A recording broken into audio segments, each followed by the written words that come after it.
عزیزان گرامی وقار، رب ذوالجلال کا احسان عظیم کہ آج کی شب میں اس نے اپنے اس مقدس گھر میں ہمیں جمع فرمایا، اور آپ ان خوش نصیبوں میں سے ہیں جن کو مولا نے اپنے گھر کا مہمان بنایا۔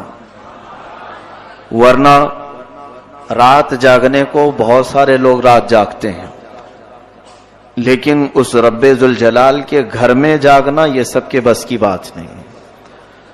رب تبارک و تعالی جس پر فضل کرے، جس پر رحم فرمائے، اور جس کے لیے اپنے گھر کے دروازے کھلے رکھے، وہی اندر بیٹھ سکتا ہے اور وہی اندر آ بھی سکتا ہے۔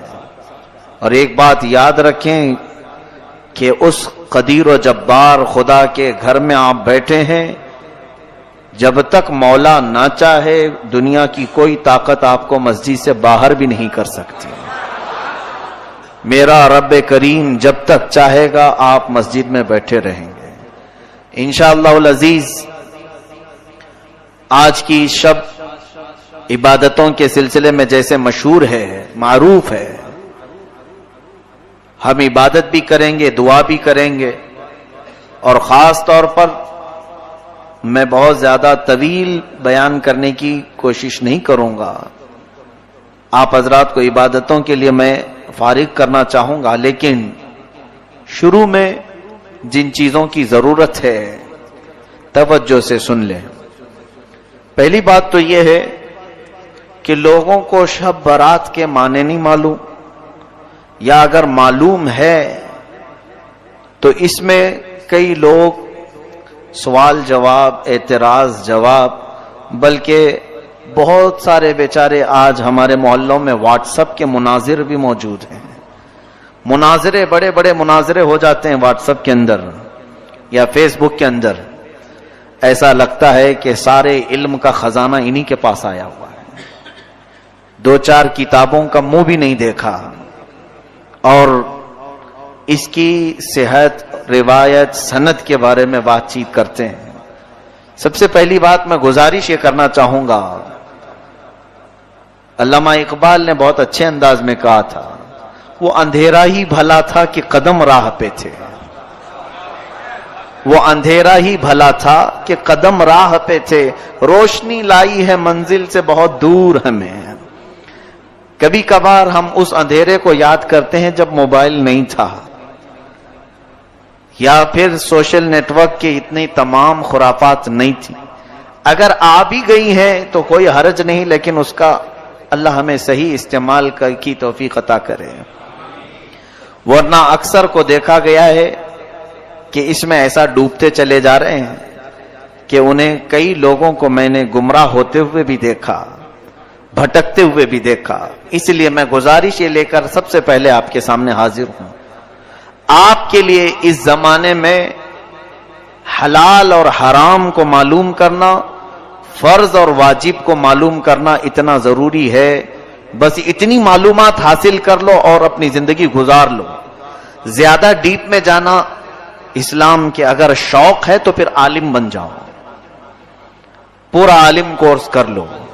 اگر بہت زیادہ شوق ہے اسلامی معلومات پر ڈسکس کرنے کا، ایک دوسرے سے بات چیت کرنے کا، تو پھر عالم بن جاؤ۔ اور بغیر علم کے جو اسلامی معاملات میں بحث کرتا ہے وہ ظالم بن جاتا ہے، وہ دین سے نکل جاتا ہے، اسے اس کا پتہ تک نہیں چلتا۔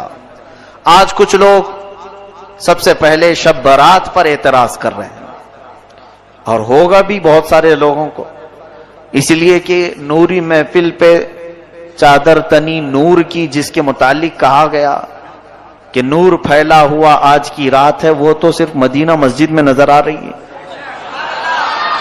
یا تو پھر الحمدللہ جہاں اہل سنت و جماعت ہیں وہاں نوری محفل ہے، اور بہت ساری جگہوں پر آج کالی محفل بھی ہے کہ وہاں پر کوئی چہل پہل تک نہیں، سناٹا نظر آ رہا ہے۔ حتیٰ کہ بڑی عجیب بات ہے کہ آج قبرستان والوں میں بھی محفل ہے۔ آج کی رات تو قبرستان میں بھی چہل پہل ہے، مردے بھی خاموش نہیں ہیں۔ لیکن دنیا میں رہتے ہوئے کچھ لوگوں کی مسجدیں قبرستان سے بھی بدتر بنی. پہلی بات میں دلیلوں کی طرف آؤں گا کہ شب برات کہاں سے ثابت ہے. قرآن سے ثابت ہے کہ حدیث سے ثابت ہے. لوگ ان تمام معاملات پر اتنا ڈسکس کر رہے ہیں, خرافات اور خواہ مخواہ کی ذہنی خلیش میں مبتلا ہیں. ان کے لیے میں چند چیزیں لے کر کے آیا ہوں. پہلی بات تو یہ ہے, مجھے معلوم ہے, یہ میری فیلڈ نہیں کہ میں ممبر رسول پر بیٹھ کر جب تقریر کرتا ہوں تو میری عادت یہ ہوتی ہے کہ آپ کو جس چیز کی ضرورت ہے وہ ضرورت میں پوری کر کے جاؤں. آپ کو جن معاملات کی ضرورت ہے میں وہ دینا چاہتا ہوں گفتگو سے. لیکن کچھ لوگوں کو سند, روایت, ثبوت, پروف کی ضرورت پڑتی ہے. تو در حقیقت یہ جگہ نہیں ہے وہ تمام چیزیں پیش کرنے کی. پھر بھی آج ریکارڈنگ ہو رہی ہے, میں چاہوں گا کہ ان سب کے سامنے یہ چیزیں بھی پیش کریں, اس لیے کہ کچھ لوگوں نے یہ چیلنج کیا قرآن و حدیث سے یہ ثابت نہیں شب برات. یہ جھوٹا الزام ہے. قرآن سے ثابت نہیں, حدیث سے ثابت نہیں. سب سے پہلے میں نے خطبے کے بعد آیت پڑھی. اللہ تعالیٰ فرماتا ہے, یہ 26ویں پارے کی آیت, حامیم والکتاب المبین, 25ویں پارے میں, انا انزلناہ فی لیلۃ مبارکۃ انا کنا منذرین. اللہ فرماتا ہے اور کتاب مبین کی قسم, اللہ تعالیٰ نے قرآن عظیم کی قسم یاد فرمائی. اس کے بعد فرماتا ہے کہ ہم نے اس کو مبارک رات میں نازل فرمایا. اس کے متعلق دو قول ہیں. مفسرین فرماتے ہیں لیلۃ مبارکہ جو قرآن میں لفظ آیا ہے اس سے مراد شب قدر بھی ہے, اور بعض مفسرین فرماتے ہیں اس سے مراد شب برات بھی ہے, کیونکہ آگے کی آیت میں رب تعالیٰ فرماتا ہے فیہا یفرق کل امر حکیم, اس رات میں ہر حکمت والے معاملے کی تقسیم ہوتی ہے. رب تبارک و تعالیٰ اپنی جانب سے جو معاملات تقسیم فرماتا ہے وہ آج کی رات یہ ہو گئی قرآن پاک سے. میں نے آیت تلاوت کی ہے, جسے چاہیے وہ بعد میں ریکارڈنگ سے حاصل کر لیں. اب شعبان کی اس 15ویں شب کا اہتمام کرنا, پہلی بات ثبوت کی طرف بعد میں چلتے ہیں. اپنے دل سے پوچھو کہ یہاں کون سا غلط کام ہو رہا ہے. کیا تمہارا ضمیر اس بات کو گوارا کرتا ہے کہ تمہاری اس پوری محفل کو کوئی یہ کہے یہ گندی محفل ہے؟ معاذ اللہ رب العالمین. مسجد میں بیٹھنا, اللہ تعالی کا ذکر سننا, یا پھر عبادت کے لیے رات جاگنا, ذکر کرنا, تسبیح کرنا, چھوڑو. کسی بھی ثبوت اور سند کے بغیر تم اپنے دل سے پوچھو کیا یہ غلط راستہ ہو سکتا ہے؟ مسجد میں ڈھول بج رہے ہیں, یہاں باجے بج رہے ہیں, یا یہاں پر کوئی جوا کھیل رہا ہے, کوئی حرام کاری ہو رہی ہے, یہاں تو میرے مولا کو یاد کیا جا رہا ہے, رسول کریم صلی اللہ علیہ وسلم کی شان بیان کی جا رہی. تو حدیث پاک میں تو یہ ہے, اللہ کے نبی صلی اللہ علیہ وسلم فرماتے عند ذکر الصالحین تنزل الرحمہ, جب اللہ کے نیک بندوں کا ذکر ہوتا ہے تو رحمتیں اترتی ہیں. نیک بندوں کا ذکر ہوتا ہے, صالحین کا, تو جو نیکوں کا امام محمد الرسول اللہ صلی اللہ علیہ وسلم کا ذکر جس محفل میں ہو رہا ہو تو کیا وہ محفل رحمتوں سے جھما جھم نہیں برس رہی ہوتی؟ سب سے پہلی چیز تو یہ ہے کہ عقلی دلیل ہے. میں نے آپ کو سوچنے کی دعوت دی ہے. میں ان لوگوں کے لیے میسج دینا چاہوں گا جن کو ثبوت کی ضرورت ہے, پروف کی ضرورت ہے. آؤ سنو, سیدہ عائشہ صدیقہ رضی اللہ تعالیٰ عنہ فرماتی ہیں, بخاری شریف کی حدیث ہے, مسلم شریف کی حدیث ہے, مشکات شریف کی حدیث ہے, جلد نمبر 1 صفحہ نمبر 441. حضرت عائشہ صدیقہ رضی اللہ تعالیٰ عنہ اس کی راوی ہیں. فرماتی ہیں کہ میں نے آقا و مولا صلی اللہ علیہ وسلم کو ماہ رمضان کے علاوہ ماہ شعبان سے زیادہ کسی مہینے میں روزے رکھتے نہیں دیکھا. حضور اکرم صلی اللہ علیہ وسلم شعبان کے کبھی کبھار اکثر روزے رکھا کرتے تھے, یا پھر پورے مہینے کے روزہ رکھا کرتے تھے. اس سے تو ثابت ہوا کہ شب برات شعبان میں ہو رہی ہے یا پھر رمضان میں ہو رہی ہے. شب برات کے روزے کے بارے میں لوگوں نے پوچھا کہاں سے ثابت ہے؟ بخاری شریف پڑھو، ماں عائشہ صدیقہ فرماتی ہیں حضور 15 شعبان کیا پورے شعبان کا ہی روزہ رکھتے تھے۔ دوسری حدیث ہے، حضرت عائشہ صدیقہ رضی اللہ تعالی عنہا فرماتی ہیں کہ نبی کریم صلی اللہ علیہ وسلم چند دن کو چھوڑ کر پورے ماہ شعبان کے روزے رکھتے تھے، پھر فرماتے شعبان میرا مہینہ ہے اور رمضان میری امت کا مہینہ ہے۔ تو حضور اکرم صلی اللہ علیہ وسلم روزے کا اہتمام فرماتے تھے۔ اور پھر یہ حضور کا ارشاد، جن لوگوں کی روحیں قبض کرنی ہوتی ہیں ان کے ناموں کی فہرست ماہ شعبان میں ملک الموت کو دی جاتی ہے۔ حدیث پاک یہ بھی اللہ کے حبیب صلی اللہ علیہ وسلم فرماتے ہیں، یہ بھی بخاری شریف اور مسلم شریف کی حدیث میں تلاوت کر رہا ہوں، آپ کے سامنے ترجمہ میں پڑھ رہا ہوں۔ اس لیے مجھے یہ بات پسند ہے کہ میرا نام اس وقت فہرست میں لکھا جائے جبکہ میں روزے کی حالت میں ہوں۔ نبی کونین صلی اللہ علیہ وسلم فرماتے ہیں 15ویں شب کو، یعنی جو شب آج یہاں بیٹھے ہیں آپ، سال بھر جتنے مرنے والے ہیں ان کے ناموں کی فہرست ملک الموت کو دی جاتی ہے، اگلے سال تک اتنے لوگوں کی روحیں تمہیں قبض کرنا ہے۔ تو حضور پاک صلی اللہ علیہ وسلم فرماتے ہیں میرا نام اگر فہرست میں لکھا جا رہا ہو تو اس حالت میں لکھا جائے کہ میں روزے کی حالت میں ہوں یا میں عبادت کی حالت میں ہوں۔ پھر حضور اکرم صلی اللہ علیہ وسلم فرماتے ہیں 15ویں شعبان کی رات کو مرنے والوں کے ناموں کی فہرست تیار کی جاتی ہے۔ حضور صلی اللہ علیہ وسلم کے ارشاد سے معلوم ہوتا ہے اگرچہ رات کے وقت روزہ نہیں ہوتا، اس کے باوجود روزہ دار لکھے جانے کا ثواب تو ضرور دیا جائے گا۔ اب شب برات کے متعلق حضرت عطا بن یسار رضی اللہ تعالی عنہ فرماتے ہیں لیلۃ القدر کے بعد شعبان کی 15ویں شب سے افضل کوئی رات نہیں۔ یہ تابعی ہیں، کتاب کا نام ہے لطائف المعارف، صفحہ 145۔ اس کے بعد حضور اکرم صلی اللہ تعالی علیہ وسلم کی طرف سے جو یہ رات جاگنے کے متعلق، عبادت کے متعلق، اب سنیے کچھ اور دلیلیں۔ ایک بڑی حدیث ہے، حضور پاک صلی اللہ تعالی علیہ وسلم زیارت قبور کے لیے بھی تشریف لے جایا کرتے تھے، اور اس رات کو جانے کے متعلق بھی دو حدیثیں میں آپ کے سامنے تلاوت کرتا ہوں۔ علامہ ابن الحاج مالکی رحمۃ اللہ علیہ شب برات کے متعلق لکھتے ہیں کوئی شک نہیں کہ یہ رات بڑی بابرکت ہے۔ یہ ابن الحاج مالکی رحمۃ اللہ علیہ اس زمانے کے نہیں، کافی زمانے پہلے کے اور مالکی مذہب کے سب سے بڑے امام ہیں۔ علامہ ابن الحاج فرماتے ہمارے بزرگوں کا یہ طریقہ رہا ہے کہ اس رات کی بہت تعظیم کرتے تھے، اس کے آنے سے قبل اس کے لیے تیاری ایسی کرتے کہ جب وہ رات آ جاتی تو خوش اور جذبے سے اس کا استقبال کرتے اور پوری رات عبادت میں گزارا کرتے۔ المدخل کتاب کا نام ہے، جلد نمبر 1 صفحہ نمبر 352 یہ بھی موجود۔ علامہ ابن الحاج مالکی رحمۃ اللہ علیہ فرماتے ہیں ہمارے بزرگوں کا طریقہ رہا ہے۔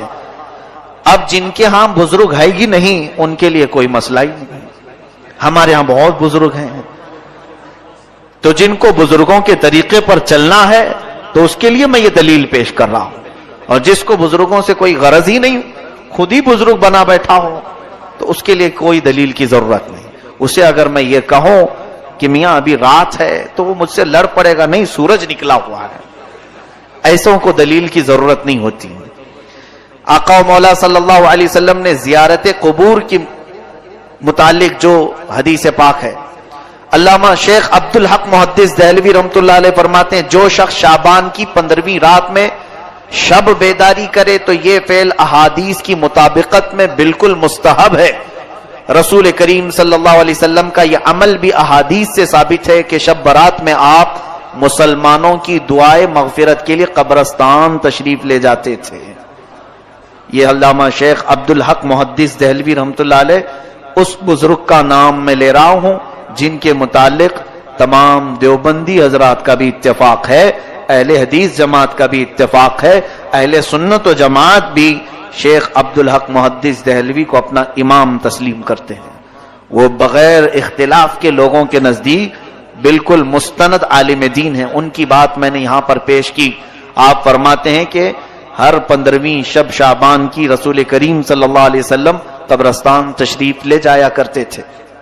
اس کے علاوہ غوث پاک کی لکھی ہوئی کتاب ہے، سرکار شیخ عبد القادر جیلانی رضی اللہ تعالی۔ ہمارے لیے اتنی دلیل بہت بڑی ہے، بلکہ ہمارے لیے تو بس اتنی بات ہے کہ محلے کا امام کہہ دے تو بھی ہم چل پڑتے ہیں، لیکن بہرحال لوگوں کو قائل کرنے کے لیے بڑے بزرگوں کی بات پیش کرنی ہوتی ہے۔ سنیں، غنیت الطالبین صفحہ نمبر 250، حضرت حسن بصری رضی اللہ تعالیٰ عنہ کا ایک واقعہ نقل کرتے ہوئے فرماتے ہیں، جب آپ شب برات میں گھر سے باہر تشریف لائے تو آپ کا چہرہ یوں دکھائی دیتا تھا جس طرح کسی کو قبر میں دفن کرنے کے بعد باہر نکالا گیا ہو۔ آپ سے اس کا سبب پوچھا گیا تو آپ نے فرمایا، خدا کی قسم میری مثال ایسی ہے جیسے کسی کی کشتی سمندر میں ٹوٹ چکی ہو اور وہ ڈوب رہا ہو اور بچنے کی کوئی امید نہ ہو۔ پوچھا گیا، آپ کی ایسی حالت کیوں ہے؟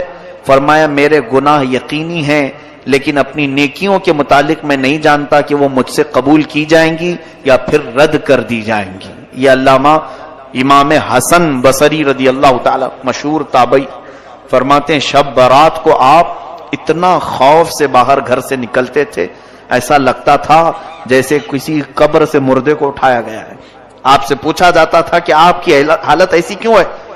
وہ فرماتے تھے کہ خوف کی وجہ سے، گناہ میرے یقینی ہے، مجھے معلوم ہے، لیکن نیکیوں کے بارے میں مجھے معلوم نہیں کہ وہ قبول ہوئی کہ نہیں ہوئی۔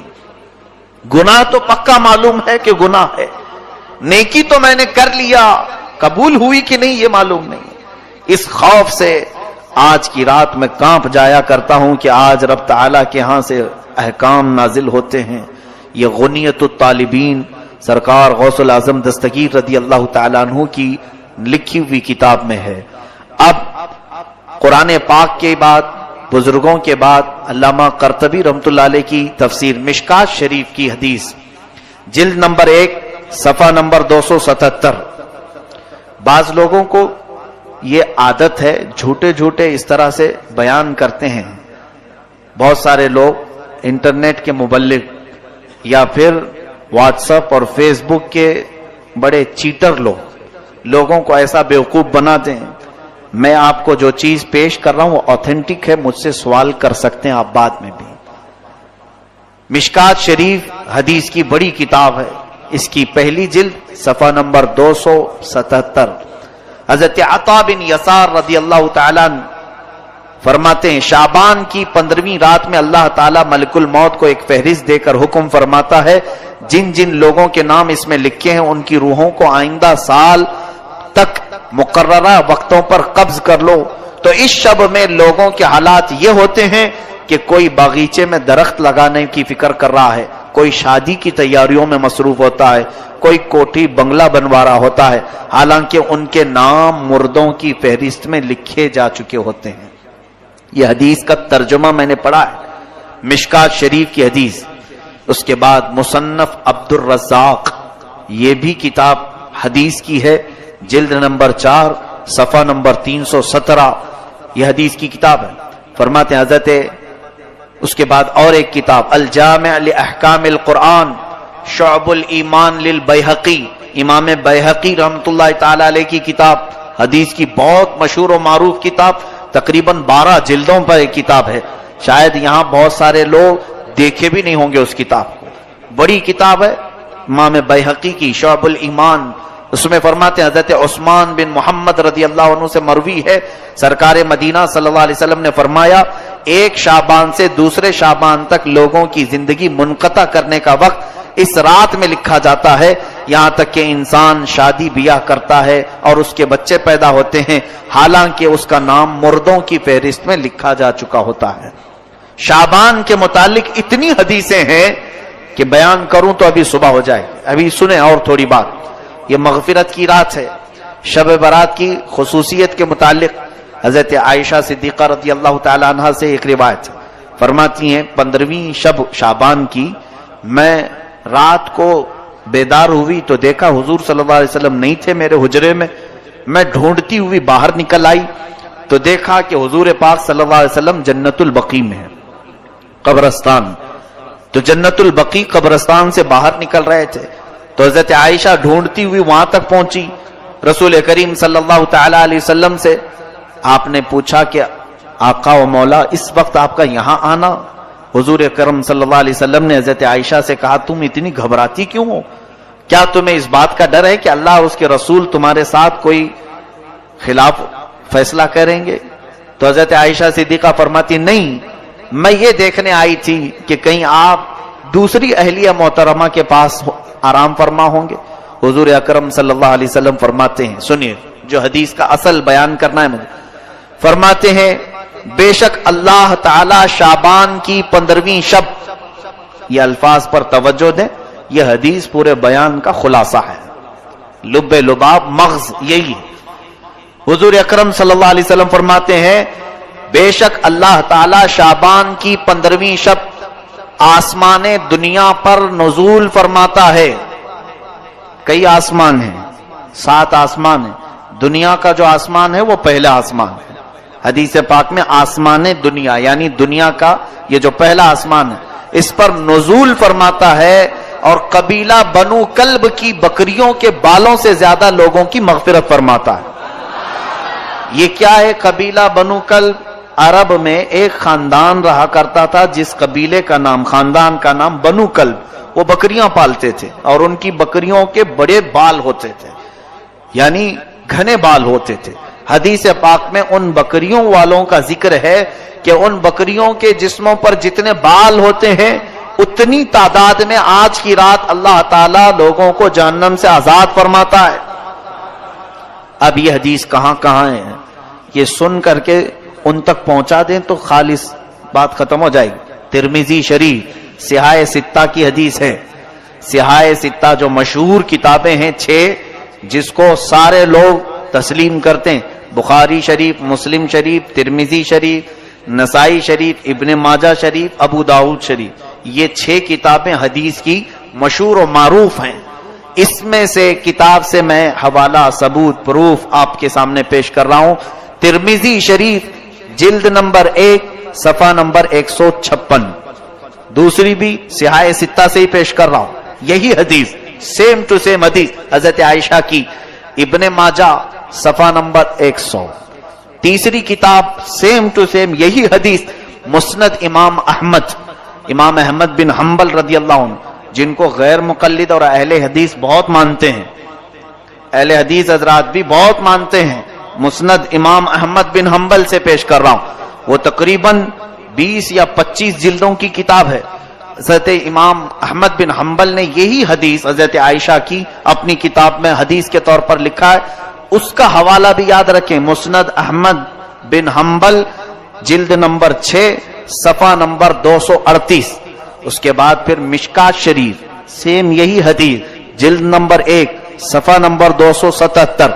اس کے بعد مصنف ابن ابی شیبہ، یہ بھی حدیث کی مشہور و معروف کتاب ہے، جلد نمبر 1 صفحہ نمبر 237. شعب الایمان امام بیہقی کی کتاب ہے، یہ بھی حدیث کی بڑی مشہور و معروف کتاب ہے، اس کی جلد نمبر 3 صفحہ نمبر 379. یہ میں نے تقریباً 6 کتابوں کی دلیل آپ کے سامنے پیش کی. ایک ہی حدیث اتنی کتابوں میں ہے. محدثین فرماتے ہیں، اتنے بڑے بڑے محدثین نے یہ حدیث لکھا ہے کہ یہ حدیث صحت کے درجے کو پہنچی ہوئی ہے. اس کا انکار کرنا گمراہی اور منکر ہونا، گمراہ ہونا اسلام سے باہر ہونے کے برابر ہو جاتا ہے. بات سمجھ میں آئی؟ میں سمجھتا ہوں اتنی دلیل بہت ہے، اتنا ہضم ہو جائے تو آگے کا پھر بیان کروں، ورنہ الٹی ہو جائے گی.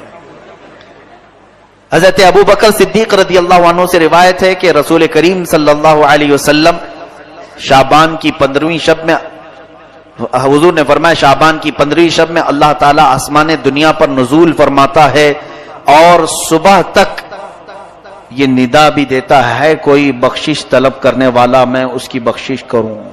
یہ حضرت ابو بکر صدیق رضی اللہ عنہ نے فرمایا. ان سے معتبر کوئی اور ہماری امت میں شخص ہے؟ اب پھر اور کس کی دلیل چاہیے؟ میں نے غوث پاک کی کتاب پیش کر دی، امام بیہقی کی، امام ترمذی کی، امام ابن الحاج مالکی کی اور مشکات کی. کئی کتابوں کے بعد اب سیدھے میں حضرت ابو بکر صدیق کی بات پیش کر رہا ہوں، اور فرماتے ہیں اللہ تعالیٰ آج کی رات ساری مخلوق کی بخشش فرمائے گا سوائے مشرک کے اور کینہ رکھنے والے کے. مشرک، کافر و مشرک جو ہے اس کی آج بخشش نہیں ہے، اور جو دل میں کینہ رکھا ہے دوسرے مسلمانوں سے، بات چیت بند ہے، اس کی بھی آج مغفرت نہیں ہے. اسی لیے معافی طلب کرنے کا ایک رواج ہمارا پہلے سے چلا ہوا ہے. حضرت ابو ہریرہ، حضرت معاذ بن جبل، حضرت ابو ثعلبہ، حضرت عوف بن مالک رضی اللہ تعالیٰ عنہ، یہ سارے صحابہ اکرام سے یہ حدیث مروی ہے. اب میں یہ دلیلوں پر ہی لگ جاؤں گا تو آپ بھی اکتا جائیں گے. آپ یہ کہیں گے مولانا ہمیں بس ہے، کافی ہے، شب برات ہے آج، ہم کو معلوم ہے مسجد میں روشنی ہے، آج مغرب میں چہل پہل ہے، یہی ہمارے لیے بس کافی ہے. بھولے بھالے سنیوں کے لیے بڑی دلیلوں کی ضرورت نہیں، لیکن ان کو بہکانے کے لیے کچھ لوگ قرآن بھی لاتے ہیں اور حدیث بھی لاتے ہیں. اب اس کی مثال میں آپ کو بتاؤں. ایک موٹی سی کتاب میں یہاں سامنے رکھوں اور کہوں دیکھو بھائی بخاری شریف میں ہے، آپ مانو گے کہ نہیں مانو گے؟ حالانکہ وہ بخاری شریف نے بہار شریعت لے کے بیٹھا ہوں، میں اردو کی ایک بہار شریعت لے کے بیٹھا ہوں، اور اگر آپ کو کہوں آپ کو ایسا لگے گا ہاں مولانا ہے، پڑھے لکھے ہیں، بخاری، ارے بھائی موٹی کتاب ان کے سامنے رکھی ہوئی تھی، تو آپ نے کبھی بخاری شریف کا دیکھا نہیں یا اس کو کھول کر پڑھا نہیں، اور اگر دیکھ بھی لو تو عربی آتی نہیں، تو سمجھ لو ایسے بہت سارے لوگ صرف یہ بڑے بڑے ناموں سے دھمکا دیتے ہیں، ڈرا دیتے ہیں، اور پھر یہ کہتے ہیں کہ قرآن میں نہیں ہے، حدیث میں نہیں ہے، یہ تمام چیزیں. اب میں نے جو پیش کیا یہ کہاں ہے؟ پھر یہ بھی تو حدیث پاک میں ہے. یہ چیزیں قوم کے سامنے وہ کیوں نہیں پیش کرتے؟ یہاں پتا چلتا ہے کہ کہیں نہ کہیں ان کے دل میں حسد ہے، کینہ ہے، اور قوم کو گمراہ کرنے کے لیے صحیح امانتیں قوم تک پیش نہیں کرتے. ان کا حال یہ ہے. اللہ تعالیٰ نے قرآن میں فرمایا ہے کہ افتؤمنون، یعنی ان کے متعلق یہ فرمایا تکتمون الحق، تم حق کو چھپاتے ہو اور باطل کو باہر نکال کر کے بتاتے ہو. یہ یہودیوں کی عادت تھی، بہت ساری چیزیں چھپا دینا اور پھر اس میں سے توڑ مروڑ کر کے لوگوں کو بیان کرنا. بہرحال آپ سب کو علم حاصل کرنے کی ضرورت ہے تاکہ آپ گمراہوں کے ہاتھ میں پڑھ کر گمراہ نہ ہو جائیں. بتاؤ آج ان گمراہوں کے کہنے پر کئی لوگ نہیں منا رہے ہوں گے شب برات، ہمارا کیا جا رہا ہے، ہمارا کیا نقصان ہے؟ انہوں نے اپنا نقصان کر لیا کہ آج وہ عبادت نہیں کر رہے ہیں، آج وہ مسجدوں میں نہیں آ رہے. مجھے بتاؤ کیا مسجد میں آنا گناہ کا کام ہے؟ عبادت کرنا گناہ کا کام ہے؟ کیا یہاں پر چلو کچھ بھی نہیں کیا، مسجد میں بیٹھا بیان سنا، یہ تو بیان ان کے ہاں بھی ہوتے ہیں، کیا نہیں ہوتے؟ بہت سارے بیان ہوتے ہیں. تو بیان کی فضیلت بھی انہی سے جا کر کے سنو، ان کے ہاں کتنی فضیلت ہے، ایک بیان میں بیٹھنے کا کتنا ثواب ہے. تو صرف اگر بیان میں بیٹھنے کا ثواب بھی معلوم کر لیتے تو آ جاتے. خواہ مخواہ مخالفت کرنا اچھی بات نہیں. بہرحال میں اب تھوڑی سی چیزیں آپ کے لیے شب برات کے متعلق عرض کروں. ہاں ایک اور سوال ہمارے پاس آیا ہے. ایک تو جنہوں نے یہ سوال کیا تھا میں سمجھتا ہوں کہ ان کو اطمینان ہو گیا ہوگا شب برات کہاں سے ثابت ہے، ریکارڈ ہے، پھر سے وہ کتابوں کے حوالے یاد کر لو، جلد نمبر، صفحہ نمبر سب، اور پیش کر دیں. دوسری چیز یہ معافی مانگنے کا کیا طریقہ ہے؟ واٹس ایپ بھرا ہوا ہے معافی نامے سے، قطار لگی ہوئی ہے 3 دنوں سے، میرے اگلی پچھلی تمام چیزیں معاف کرو معاف کرو معاف کرو. اچھا کام ہے، یعنی معافی طلب کرنے کا یہ طریقہ اختیار کیا گیا. جس کو دیکھو اور بیچارہ لکھتا بھی نہیں، کاپی پیسٹ، ادھر سے اٹھائے ادھر کر دے، لکھنے کی بھی کسی کے اندر اتنی ہمت بھی نہیں ہے. ذرا آپ اس کے متعلق سوچو. صحیح ہے ہمارے بزرگوں کا یہ طریقہ رہا. حدیث پاک ابھی میں نے سنایا، جس کے دل میں کینہ ہو آج اس کی مغفرت نہیں ہوگی. کینہ کہتے ہیں مسلمانوں سے قطع تعلق کرنا. مسلمانوں میں بہت سارے ایسے ہیں جو اپنے رشتوں کو چھوڑ کر بیٹھے ہوئے ہیں، بھائی بہن سے بات نہیں کر رہا ہے. بہت تو ایسے ہیں ماں بیٹوں میں بات چیت بند ہے. معاذ اللہ رب العالمین. حدیث پاک میں ہے جس نے دنیا میں صلہ رحمی رشتے کو قطع کیا، کٹ کیا، قیامت کے دن اسے کاٹ کر دوزخ میں ڈال دیا جائے گا۔ صلہ رحمی کو قطع کرنے والا، حضور نے یہ بھی فرمایا، جس نے 3 دن سے زیادہ اپنے بھائی سے ترک تعلق کیا وہ میری امت میں سے نہیں ہے۔ یہ بڑی وعیدیں ہیں۔ اس لیے بزرگوں نے ایک طریقہ اپنایا تھا، آج کی رات جو کچھ بھی ہوا پچھلا سب بھول جاؤ، معافی طلب کرنے کے لیے ہم رب کے حضور آتے ہیں مغفرت کے لیے، لیکن اگر ہمارے پاس 2 چیزیں ہیں، نمبر 1 شرک اگر کیا ہو تو بخشش کی سوال ہی نہیں، دوسری چیز اگر کینہ ہے دل میں دوسرے کے متعلق، اپنے بھائیوں کے متعلق، تو بھی بخشش کی یہاں پر ممانعت کر دی گئی، مغفرت نہیں ہوگی۔ تو بزرگوں نے یہ عادت ڈالی تھی امت مسلمہ کو کہ یہ شب برات آنے سے پہلے پہلے اپنے دل کے کینوں کو صاف کر لو، معافی طلب کر کے صاف ستھرے ہو جاؤ، تاکہ آج بٹنے والی مغفرت تمہیں بھی مل جائے۔ آج رب تبارک و تعالیٰ کے ہاں جب اعلان ہو رہے ہو ناموں کا کہ فلاں جہنم سے آزاد ہے، فلاں آزاد ہے، فلاں آزاد ہے، تو ہو سکتا ہے ہمارا بھی نام اس فہرست میں شامل ہو جائے۔ یہ 2 چیزوں سے ہم کو آزاد ہو کر کے مسجد میں آنا تھا، لیکن اس کا یہ طریقہ اپنائیں گے کہ جس کو سوشل میڈیا میں نے دیکھا لکھا ہوا بھی آ رہا ہے، ریکارڈ بھی آ رہا ہے، ویڈیو بھی آ رہے ہیں، ساری طریقے ان لوگوں نے بنا کر رکھے ہیں، پورا کا پورا بازار گرم ہے۔ واٹس ایپ میں معافی مانگنے سے کون سی معافی ہے، بلکہ دل کرتا بھی نہیں ہے۔ ایسے ایک گروپ کے ساتھ سارے لوگوں کو ٹک کیا اور بھیج دیا ایک ساتھ، اسے معلوم بھی نہیں کتنوں کے پاس گیا ہے۔ معافی طلب کرنے کا یہ طریقہ ہے۔ معافی کیوں طلب کی جاتی ہے یہ آپ کو اچھی طرح سے معلوم ہے، کس کا دل آپ نے دکھایا ہے۔ اگر ایسا ہی ہوتا تو بزرگان دین یہ فرماتے کہ جاؤ ایک چٹھی میں لکھ کر کے چوک پر لگا دو کہ جس کو بھی میرے سے تکلیف ہو مجھے معاف کرتا ہوا جائے۔ ایسا بھی تو ہو سکتا تھا، باہر سرکل پہ چوک پہ ایک چٹھی میں لکھ کر کے لگا دیتے، میں نے جس کا بھی دل دکھایا ہو مجھے معاف کر کے چلا جائے۔ یہ معافی طلب کرنے کا طریقہ نہیں ہے۔ بذات خود اس سے معافی طلب کریں جس کے ساتھ آپ کا معاملہ ہوا ہے، اس کے پاس جائیں، یہاں پر نفس جانے نہیں دے گا۔ یہی بات تو ہے۔ میں آپ کو بتاؤں، جتنی جلدی آپ یہ معافی نامہ بھیجیں کسی کو کہ مجھے معاف کر دیں، اسی جگہ پر ایک دوسرا سولوشن میں آپ کو بتاؤں، یہی فون تمہارے ہاتھ میں واٹس ایپ کے ذریعے سے استعمال کر رہے ہو اور فلاں کو بھیج رہے ہو مجھے معاف کر دینا، وہیں اگر تم اس کے نمبر پر کال کر کے بات کر لیتے اسے کہ آج شب برات آنے والی ہے مجھے تھوڑا معاف کر دو، پچھلے کئی باتیں تمہارے سے سخت ہو گئی، اس کے لیے دل نہیں مانے گا۔ بات چیت کر لیتے، تمہارا دل نہیں مانے گا، چھوڑو بھیج دیتے ہیں، دیکھے تو ٹھیک ہے نہیں تو کوئی بات نہیں۔ یہ جو ہے نفس نے تمہیں اس طرح سے کرنے کی عادت ڈالی۔ نفس امارہ یہ نہیں چاہتا ہے کہ کسی کے سامنے جھک جائیں ہم۔ معافی طلب کرنے میں نفس کی شرمندگی ہے، اور رب تبارک و تعالی یہی چاہتا ہے کہ تم اپنے نفس کو جھکاؤ۔ اپنے نفس کو جب تک تم نہیں جھکاؤ گے تو معافی کی کوئی امید ہی نہیں۔ یاد رکھنا قیامت کے دن یہی حقوق العباد تمہیں جہنم میں لے کے چلے جائیں گے۔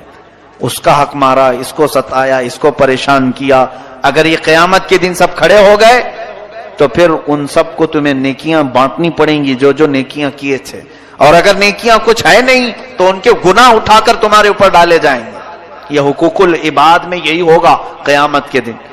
اس لیے اگر معافی مانگنے کا شوق ہے، بلکہ مانگنا چاہیے بھی، اس طرح سے نہیں، جاؤ ملاقات کرو۔ اگر ملاقات کرنا پاسبل نہیں، ممکن نہیں، تو فون پہ بات کر سکتے ہیں آپ، ان سے فون پہ بات کریں اور معاملات طے کریں کہ آپ دل سے مجھے معاف کریں اور مجھ سے جو ہو سکا میں آپ کو معاف کرتا ہوں۔ یہ تمام چیزیں اچھی چیزوں میں سے ہیں، آپ اس کی عادت ڈالیں۔ یہ سب برے رواج ہیں واٹس ایپ میں، ابھی پتہ نہیں کیا کیا گھومے گا، بہت سارے، بلکہ اس زمانے کی سب سے بڑی بلا ہے یہ بلا ہے، گھروں میں ایسی گھسی ہوئی ہے، لوگ دور دور بلاؤں کو دور کرنے کی دعائیں کر رہے ہیں اور سب کے ہاتھ میں بلا ہے۔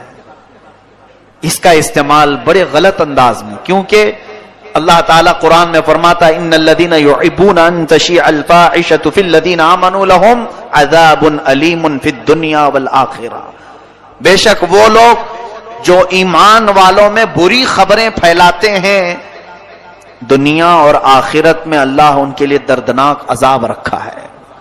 تو یہ پھیلانے والا سب سے بڑا کام سوشل میڈیا کر رہا ہے۔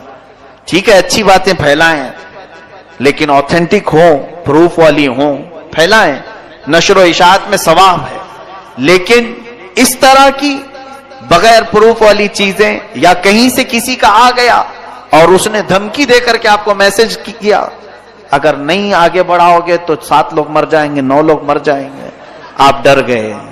اور ایسے بلیک میل اتنے ہوتے ہیں۔ اگر سچی محبت ہو تو آگے بڑھاؤ، سچی محبت ہو، ساری محبت واٹس ایپ میں دکھانی ہے؟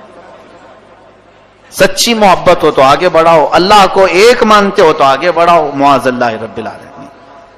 تو کیا یہ واٹس ایپ میرے جنت میں جانے کا ٹھیکیدار ہے؟ اس کو میں کیوں بتاؤں کہ میں اللہ کو ایک مانتا ہوں یا نہیں مانتا ہوں؟ میرا مولا جانتا ہے۔ ہم جس کے لیے ایمان لائے وہ رب جلیل بہتر جانتا ہے۔ ہم نبی کونین صلی اللہ علیہ وسلم سے محبت کرتے ہیں، اس کے متعلق کوئی بھی اس طرح سے ٹارچر نہ کرے ایک دوسرے کو، ایسے جو بھی میسج آئیں اس کو آگے نہ بڑھاؤں، ورنہ گناہ میں برابر کے شریک آپ بھی ہوں گے۔ آپ نے میسج لکھا نہیں لیکن دوسرے کا آیا ہوا بڑھا دیا تو پکڑ تو آپ کی بھی ہوگی قیامت کے دن، کیونکہ برائی پھیلانے میں آپ نے جو تعاون کیا۔ اللہ تعالیٰ ان تمام بری بلاؤں سے ہماری حفاظت فرمائے۔ عزیزان گرامی وقار، شب برات میں آج رزق کی تقسیم ہوتی ہے۔ ہمارے ناموں کے متعلق آج فرشتوں کو یہ بتایا جاتا ہے کہ فلاں بن فلاں اس سال یہ معاملات کرے گا، اس کے حصے میں اتنا رزق دیا جائے گا، اور پھر پتہ نہیں ہمارا نام مرنے والوں میں بھی لکھا جا سکتا ہے۔ آج ہمارے سال کی ایک کتاب بند ہو گئی، یہ رب ذوالجلال کی بارگاہ میں پیش ہو گئی کہ پچھلے سال اس بندے نے یہ سارے کام کیے ہیں۔ آپ کو بھی معلوم ہے، مجھے بھی معلوم ہے میں نے کیا کیا کیے، آپ نے کیا کیا کیے۔ اب آج کی رات صرف یہ احساس بھی ہو کہ بارگاہ الہی میں میری کتاب پیش ہوئی ہے پچھلے سال کی، میں نے کیا کیا کیا تھا سب فرشتوں نے بتا دیا۔ ویسے رب کو بتانے کی ضرورت بھی نہیں، مگر مولا فرشتوں کو گواہ بناتا ہے، تم بھی بتاؤ کہ فلاں فلاں بندے نے کیا کیا کیا ہے پچھلے سال کا، سب انہوں نے پیش کر دیا۔ اب رب تبارک و تعالیٰ کا حکم نازل ہو رہا ہوگا کہ یہ بندہ جس نے پچھلے سال یہ تمام کام کیے، اب اگلے سال اس کے یہ معاملات ہیں، اس کے لیے اتنا رزق لکھو، اس کے لیے اتنی برکت لکھو، اور اس کو ذلیلوں میں لکھو، اس کو عزت والوں میں لکھو، اور اس کو زندہ رہنے والوں میں لکھو، اس کو بیمار لکھو، اور اس کے بعد اس کو مرنے والوں میں لکھو۔ یہ تمام معاملات آج رب ذوالجلال فرشتوں کو بتا رہا ہوگا۔ قدیر و جبار خدا کے فیصلے نازل ہوتے ہیں، اور فرشتے لے کر کل سے پھر ایکٹیو ہیں، وہ اپنی ڈیوٹی پر مامور ہیں۔ ہمیں یہ معلوم نہیں کہ ہمارا نام کن چیزوں میں لکھا گیا ہے۔ آج کی شب ہمیں برکت والوں میں نام ہمارا آیا ہے، بیماروں میں آیا ہے، یا پھر صحت مندوں میں آیا ہے، نیکیوں میں رہنے والوں میں ہمارا نام شامل کیا گیا ہے یا نہیں، ہم میں سے کسی کو اس بات کا علم نہیں۔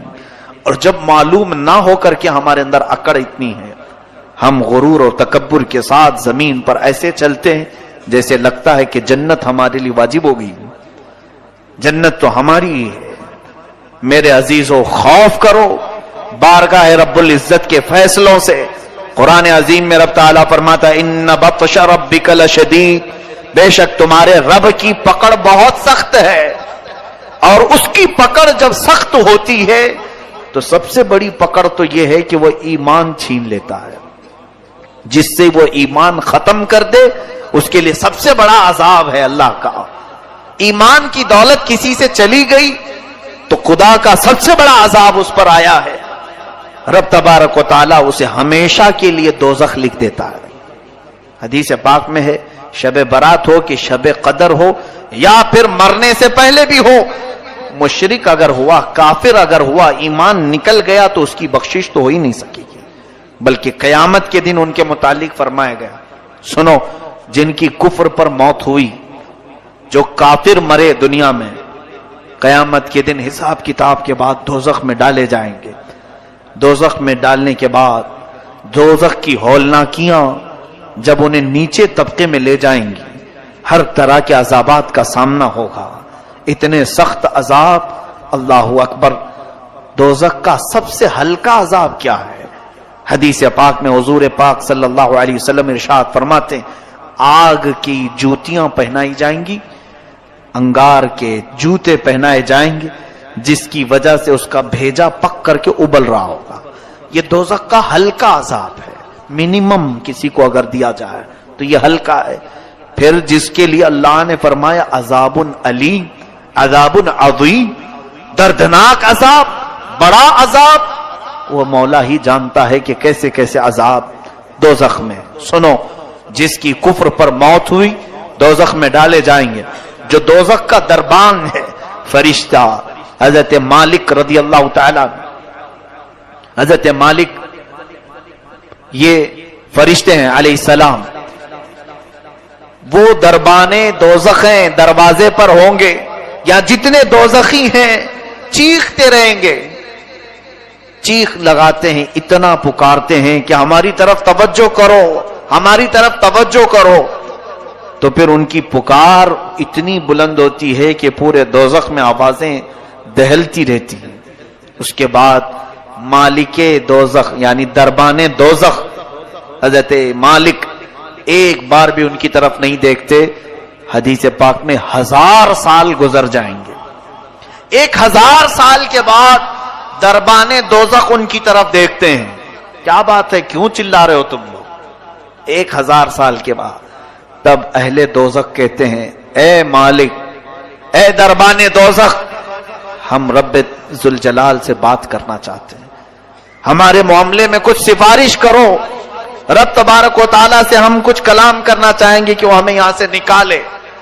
حضرت مالک کہتے ہیں، ٹھیک ہے، تمہاری بات میں مولا تک پہنچا دوں گا، رب تعالیٰ تک پہنچا دوں گا۔ تو اس کے بعد حدیث پاک میں پھر 1000 سال گزر جاتے ہیں، حضرت مالک کی طرف سے کوئی جواب نہیں آیا۔ دوزخیوں کی طرف دوبارہ وہ توجہ کرتے ہیں، کیا بات ہے؟ تو دوزخیوں نے کہا کہ مالک، ہم رب سے بات کرنا چاہتے ہیں۔ حضرت مالک کہتے ہیں، میری اب تک رسائی نہیں ہوئی، میں تمہارا عریضہ پیش کروں گا رب تعالیٰ کے، یہاں تک کہ تیسرا 1000 سال گزر جاتا ہے۔ یہ دوزخ میں جلتے رہیں گے، اسی طرح عذاب میں مبتلا رہیں گے۔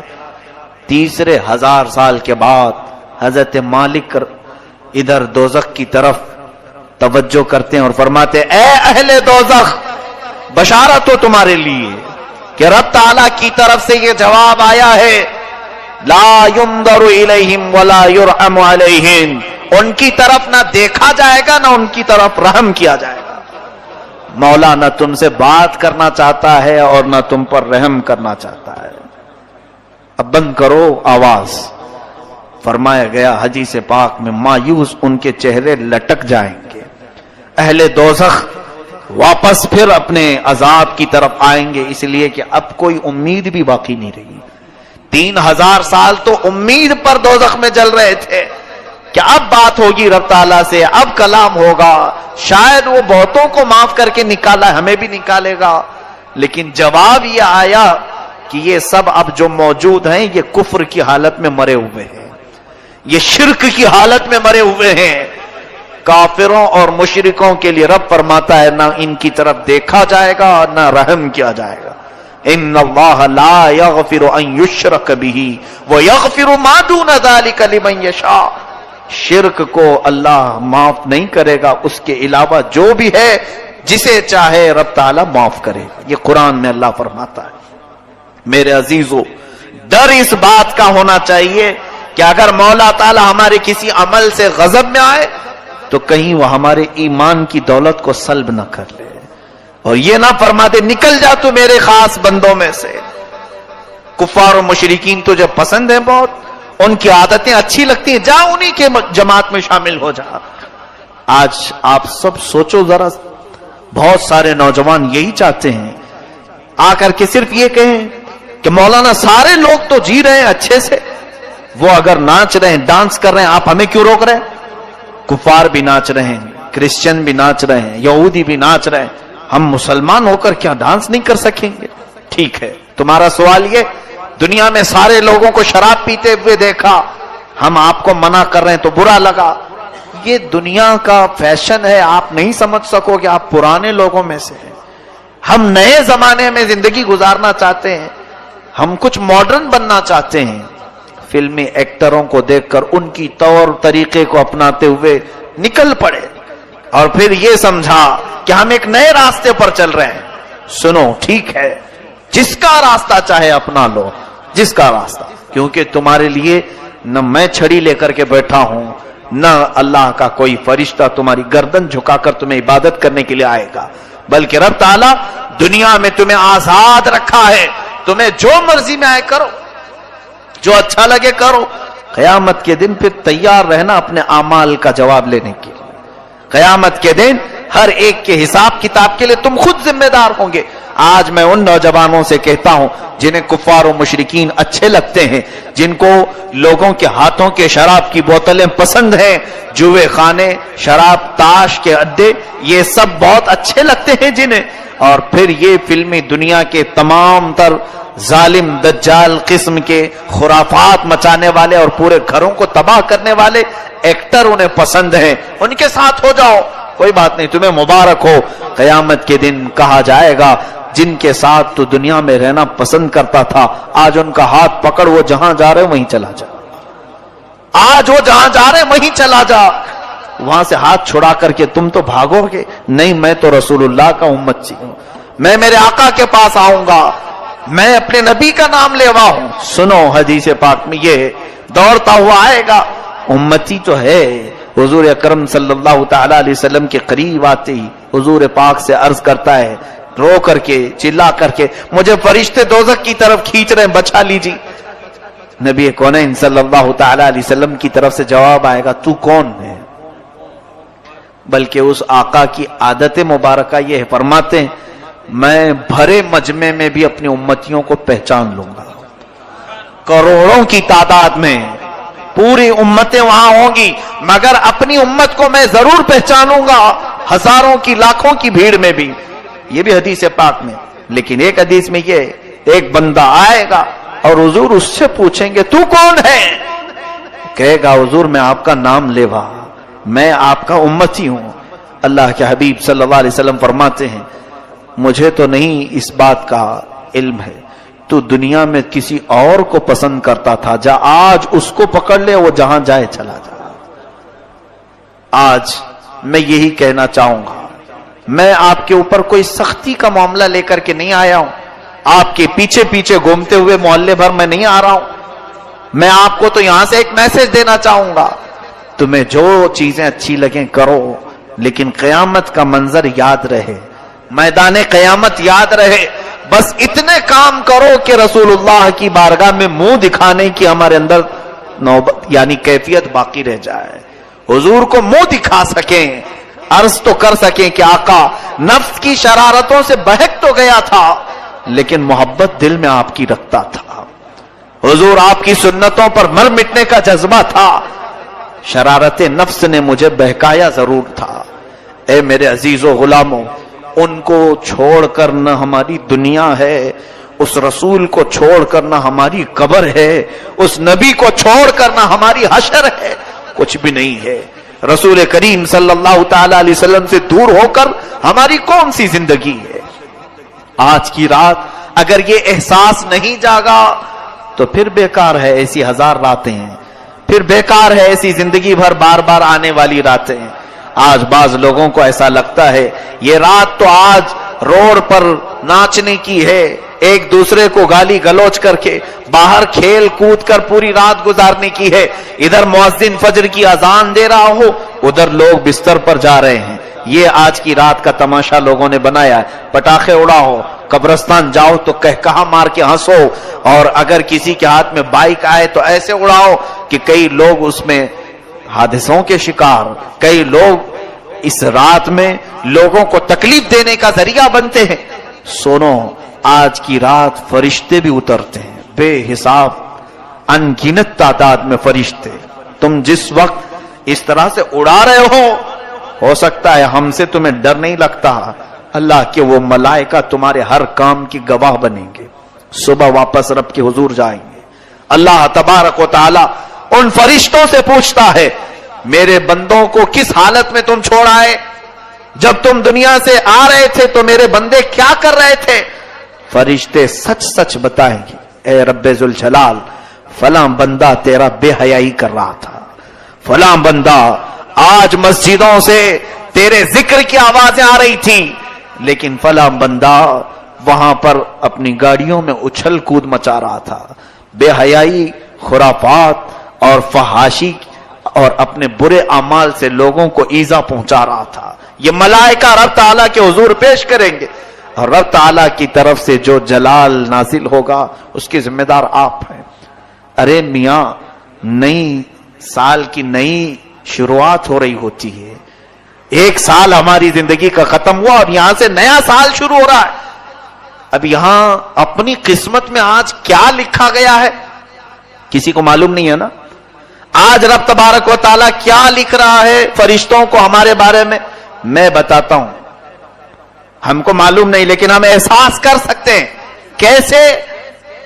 میں فجر کی نماز میں حاضر ہوا، میں بارگاہ الہی میں شکر بجا لاؤں گا کہ مولا میرے اس سال کی پہلی نماز تو نے لکھ دی ہے، اور جو سویا اور جو بھاگا وہ خود پہچان لے کہ کل کی رات میری کتاب میں بے حیائی لکھ دی گئی ہے، محرومی لکھ دی گئی ہے، اسی لیے مجھے مسجد سے باہر کیا گیا. میں بیٹھا تو تھا، مجھے مسجد میں رب تعالیٰ نے صبح نہیں بلایا، اس کا مطلب ہے کل کی کتاب میں مجھے محروم لکھا گیا ہے.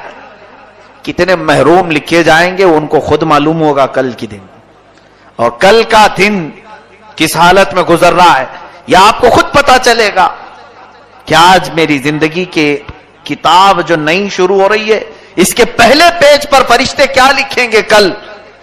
اگر روزے سے ہیں تو الحمدللہ شکر بجا لاؤ. اے رب قدیر تیرا احسان ہے میرے اس نئے سال کے پہلے دن تو نے روزہ لکھ دیا ہے، روزہ لکھا ہے. اور جس نے کل کا دن گانے سننے میں گزارے، بے حیائی دیکھنے میں گزارے، بہت سارے لوگ تو پلان بناتے ہیں ان دنوں میں سینما جانے کا. عیدوں تہواروں کو لوگ سمجھتے ہیں کہ یہ سینما بھی نہیں کرنا چاہیے. ان کے لیے بھی یہ بات سمجھ لو کہ یہ وہ لوگ ہیں جن کو آج کی رات رب تبارک و تعالیٰ اپنی رحمت سے دور کر دیا ہے. فرشتوں کو حکم دے دیا گیا کہ ان کے نام بدبختوں میں لکھے جائیں، حرما نصیبوں میں لکھے جائیں، کمبختوں میں لکھے جائیں.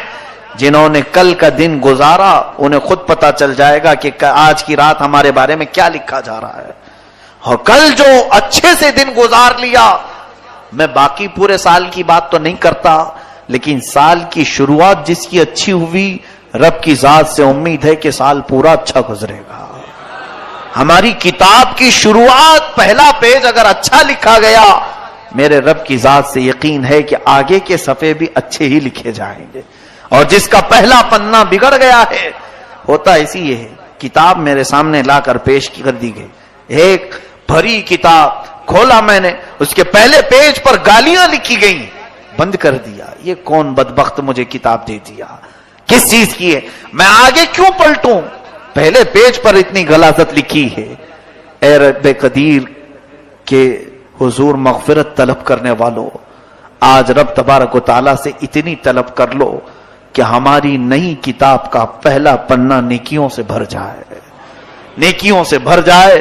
اس کے لیے آپ کو عملی میدان میں بھی آنے کی ضرورت ہے. یہ رہی بات ہمیں خوف کی، احساس کی. اب رزق کی تقسیم ہو رہی ہے.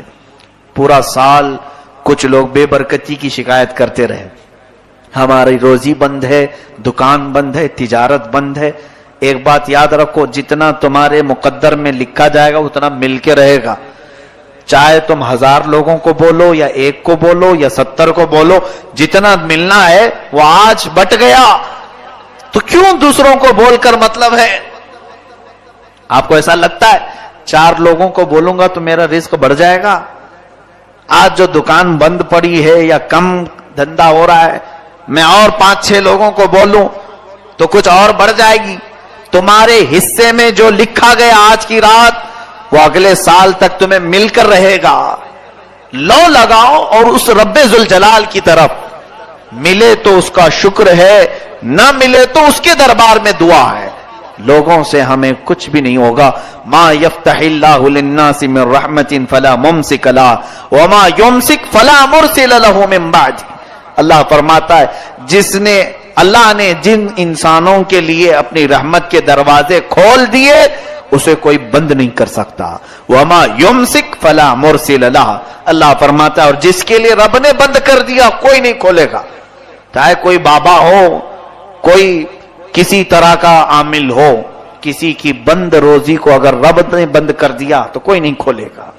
یہ یقین رکھ کر کے چلو ہمارے حصے میں آج جو رزق بٹ رہا ہے وہ ہمیں اتنا مل کر رہے گا. لوگوں سے شکایت نہ کریں.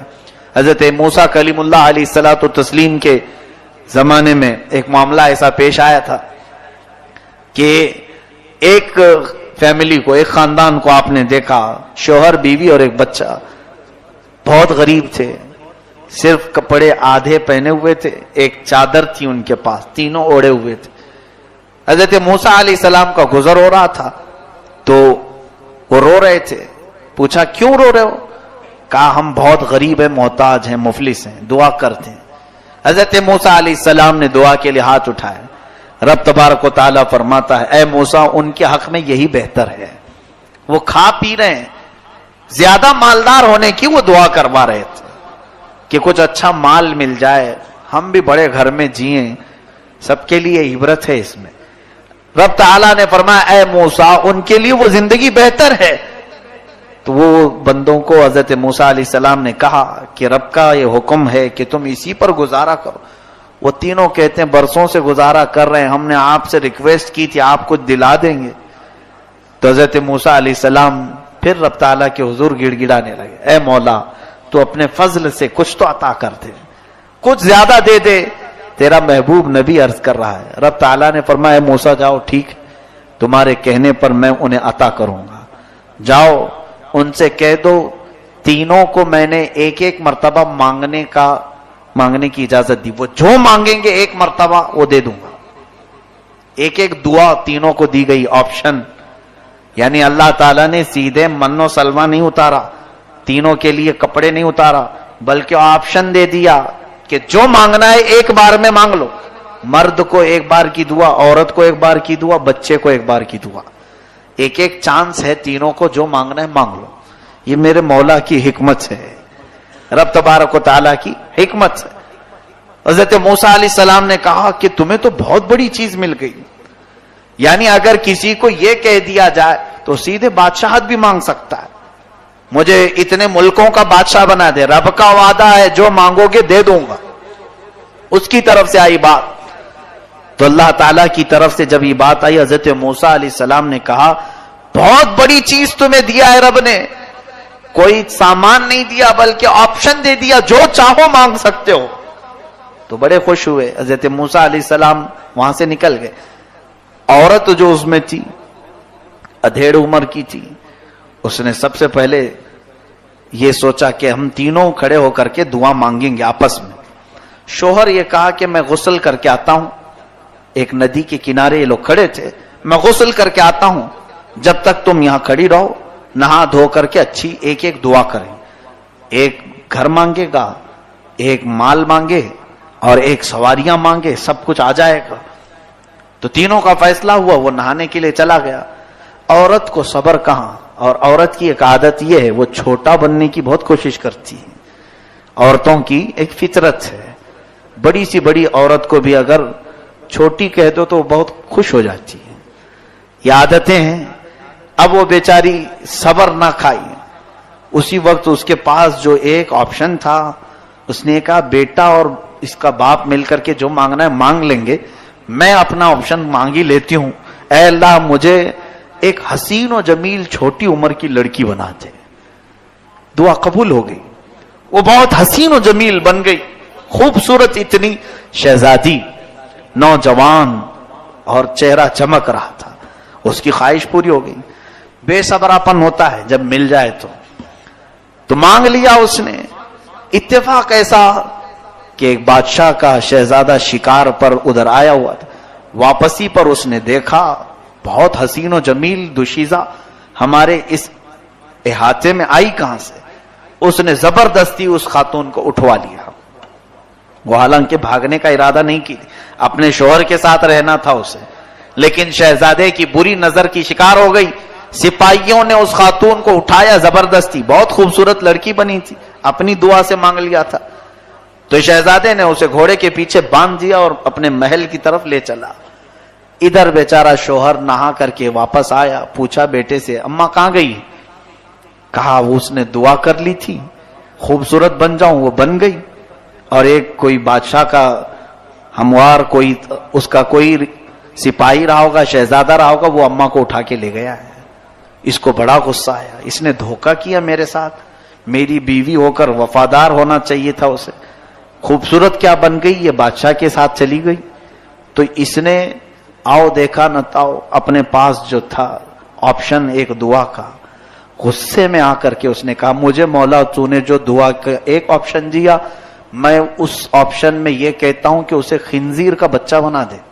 اس عورت میری بیوی کو خنزیر کا منہ دے دے، بس اور کچھ نہیں مانگنا ہے مجھے. غصہ اتنا تھا. اس کی بھی دعا قبول ہو گئی کیونکہ رب تعالیٰ کی طرف سے حکم یہ ہوا تھا کہ ایک بار مانگو، جو بھی ہے وہ مل جائے گا. اور اس نے جیسے مانگا، وہ خاتون ابھی محل پہنچی نہیں تھی، شہزادے کے پیچھے جو بیٹھی تھی اس کا چہرہ خنزیر کا ہو گیا. غلیظ جانور کا چہرہ